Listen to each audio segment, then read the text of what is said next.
Dengarkan lagi pernyataan dari Effendi Simbolon terkait dengan Jokowi yang diduga melindungi Hasto Kristianto. Ini nggak hanya sebatas seorang Hasto, saya kira. Ini harus tanggung jawabannya dari ketua umumnya dong. Ketua umumnya yang harus bertanggung jawab. Dia meletakkan jabatan kan itu satria juga. Setahu saya justru Pak Jokowi bantu dia. Tahu saya selama ini. Buktinya kan sampai dengan periode pengurus pimpinan KPK yang lama kan tidak pernah ada dikutak-atik. Ini kan periode yang baru.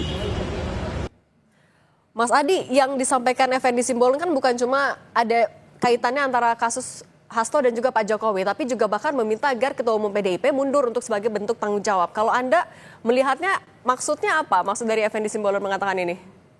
Ya, saya kira itu adalah suara hati dari Effendi Simbolon yang selama ini mungkin dipendam bertahun-tahun di PDIP.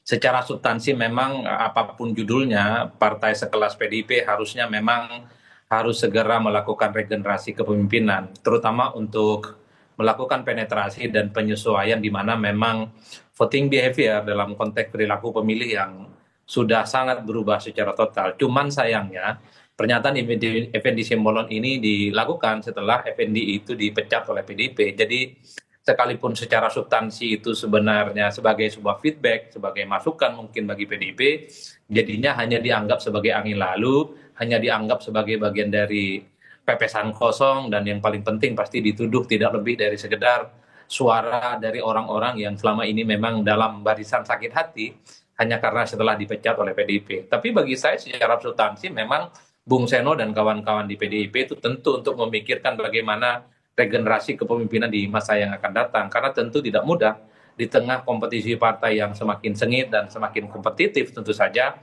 maka perlu strategi-strategi yang jauh lebih komprehensif, yang terutama acceptable terkait dengan dinamika perkembangan politik yang cukup dinamis ya. Karena pada saat yang bersamaan, partai-partai selama ini yang tidak pernah diperhitungkan seperti Gerindra, perolehan suaranya juga cukup signifikan ya, bukan hanya di Pilpres, tapi di Pileg ya selisihnya dengan PDIP hanya sekitar 2%.